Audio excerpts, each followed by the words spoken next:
গিন্নি, ও গিন্নি, কোথায় গেলে গো?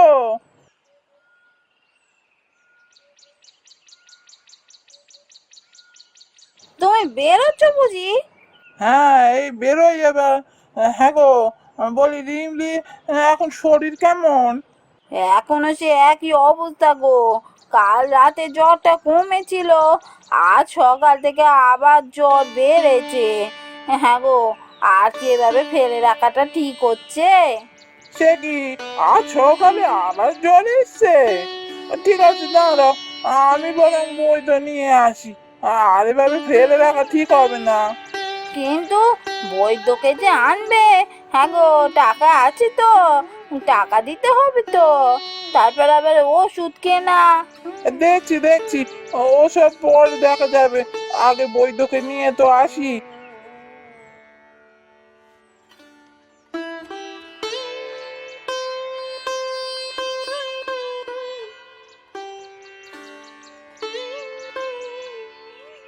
এই রোগটা দেখছি এখন অনেকেরই হচ্ছে। ভয়ের কিছু নেই, সেরে যাবে। তবে বিস্তর খরচাপাতি আছে। টাকা পয়সা জোগাড় করে রাখিস। আর বিকালের দিকে আমার কাছে যাস, আমি ওষুধগুলো সব দিয়ে দেবো।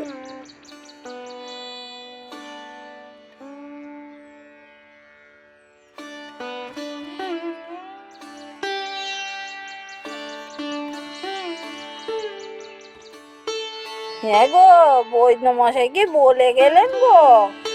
এত টাকা এখন কোত্থেকে জোগাড় করবে গো? কোথা থেকে আর করবো? দেখি যাই, একবার হুজুরের কাছে যাই, দেখি কিছু ব্যবস্থা করা যায় কি। কিছু তো একটা ব্যবস্থা করতেই হবে। ও বাবা, আবার ধার নেবে নাকি গো? হ্যাঁ গো, ধার নিলে শোধ করবে কি করে?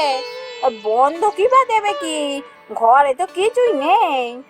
দূর দূর দূর, অত শত এখন ভাবার সময় আছে? ওসব পরে ভাববো। আগে এখন হুজুরের কাছে যাই, টাকার ব্যবস্থা করতে হবে তো।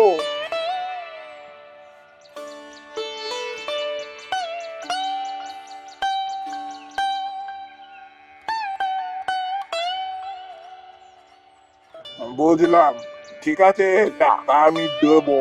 তবে কি বন্ধক দিবি বল?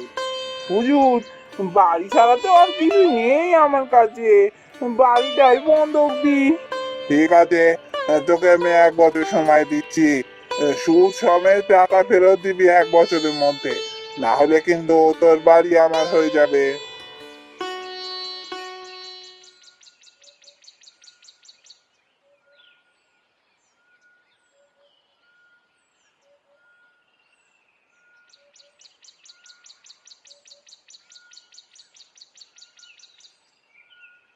হ্যাঁ গো, রিমলির এখন শরীর কেমন? হ্যাঁ গো, এখন একেবারে সুস্থ হয়ে গেছে গো। এই 2 দিন একেবারে জ্বর আসেনি, বেশ চাঙ্গা হয়ে উঠেছে। যাক বাবা, নিশ্চিন্ত হলাম। ও যে সুস্থ হয়ে উঠতে পেরেছে, এটাই অনেক। হ্যাঁ, তা তো ঠিকই বলেছ। একদিক থেকে নিশ্চিন্ত হওয়া গেল। কিন্তু মনে থাকে যেন, হুজুর একটা বছর সময় দিয়েছেন। 1 বছরের মধ্যে টাকা দিতে না পারলে আমাদের বাড়ি ছাড়তে হবে। হ্যাঁ গো, হ্যাঁ, ও আমার মনে আছে। আমি 1 বছরের মধ্যে ঠিক টাকা দিয়ে দেবো। তো তুমি এসব নিয়ে ভেবো না, আমি এখন বেরোচ্ছি।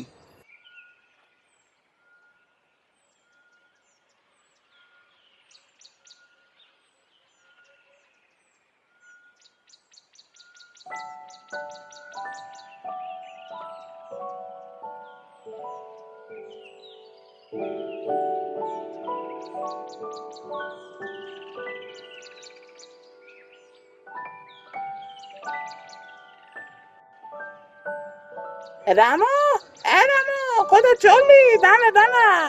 ও, হরিদা, কি বলবে বলো বলো। এই, তোকে হুজুর ডেকে পাঠিয়েছে। কি বললেন? খুব জরুরি কথা আছে। এখনই একবার হুজুরের কাছে কি দেখা করে আয়, বুঝলি? ও, হুজুর দেখা করতে বলেছে। বুঝতে পেরেছি। ঠিক আছে ঠিক আছে, আমি যাচ্ছি।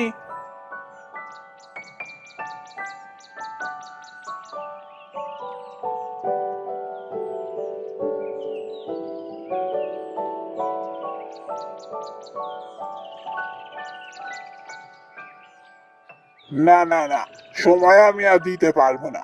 1 বছর হয়ে এলো, এই কালকে দিনটাই আর আছে।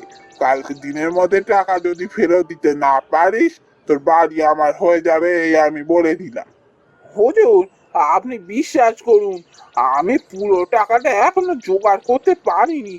কিছুটা করেছি, সেই টাকাটাই আমি আপনাকে দিয়ে দিচ্ছি। বাকিটুকু জোগাড় করে আমি আপনাকে কিছু দিনের মধ্যে দিয়ে দেবো। না না, আমাকে কালকের মধ্যে পুরো টাকাটাই দিতে হবে, না হলে আমি তোর বাড়ি দখল নেবো, এই আমার শেষ কথা।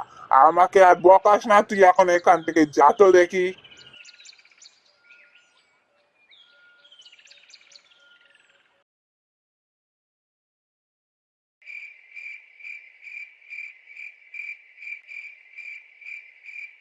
হ্যাঁ গো, তাহলে কি এবার আমাদের বাড়ি ছাড়তেই হবে?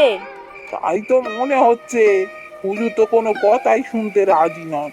আমি কত করে বললাম। তা হ্যাঁ গো, বলি বাড়ি ছেড়ে যাবো কোথায়? কিছু ভেবেছো?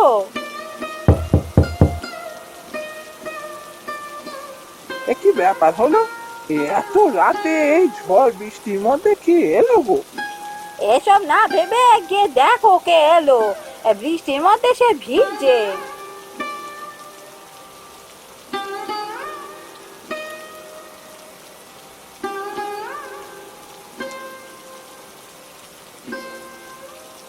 আরে গিন্নিমা যে, আসুন আসুন গিন্নিমা। আপনি এত রাতে এই ঝড় বৃষ্টির মধ্যে কোনো বিপদ হয়েছে নাকি?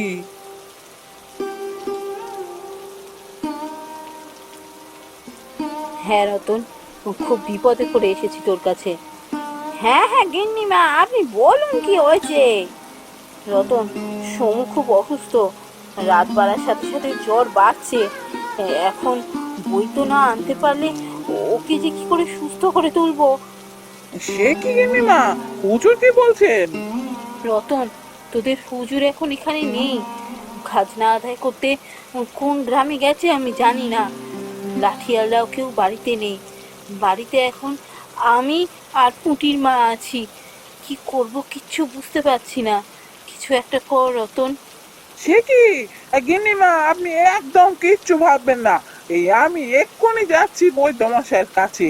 আমি বৈদ্যকে এক্ষুনি নিয়ে আসছি। আপনি যান, আপনি বাড়ি ফিরে যান। আপনি কিচ্ছু চিন্তা করবেন না।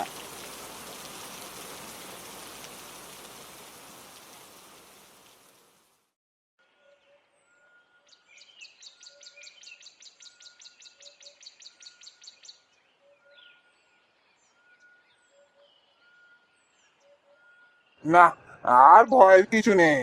আপনি আর কিছু চিন্তা করবেন না গিন্নিমা। একবার যখন জ্বর কমেছে, আর ভয়ের কিছু নেই। তবে ঠিক সময়ে আমাকে নিয়ে এসেছেন, ওষুধটা ঠিক সময় পড়েছে, না হলে বিপদ হতে পারতো।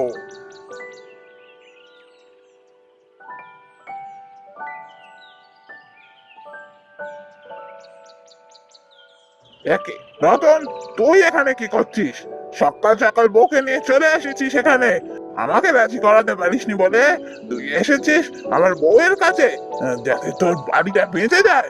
না না, সে হচ্ছে না। আজই আমি তোর বাড়ির দখল নেব। আহা, করো কি করো কি? কাকে কি বলছো? আগে সব কথা শোনো তো। কে শুনবোটা কি? আমি কি কিছু বুঝি না ভেবেছো? যার জন্য আমাদের ছেলে প্রাণে বাঁচলো, তাকে তুমি এসব কি বলছো? প্রাণে বাঁচলো, মানে রাখি।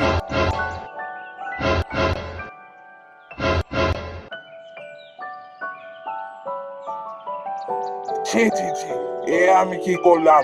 রতন, তুই কিছু মনে করিস না। আজ থেকে তুই আমার ভাই। তোকে কোনো টাকা শোধ দিতে হবে না, বরং যখন যা দরকার লাগবে আমায় বলবি, আমি তোকে দেবো। তোর জন্য আজ আমার ছেলে বেঁচে গেছে, এই ঋণ আমি কোনোদিনও শোধ করতে পারবো না। না না হুজুর, আপনি কি বলছেন? আপনি যদি সেদিন টাকা না দিতেন, আমাদের ঋণ নিকে কি আমরা বাঁচাতে পারতাম? আপনার জন্যই তো রিম্মিকে বাঁচাতে পেরেছি। সেটাও তো একটা বড় ঋণ আপনার কাছে। আপনি এভাবে বলবেন না। আমি ঠিক আপনার টাকা শোধ করে দেবো, শুধু একটু সময় দরকার। না না না, তোকে টাকা শোধ দিতে হবে না। আমি তোর কাছ থেকে আর কোনো টাকাই নেবো না। ও টাকা তুই রেখে দে। রিমলির বড় হওয়ার জন্য ওই টাকা লাগবে। রিমলিকে পড়াশোনা শেখা, বড় করে তোল।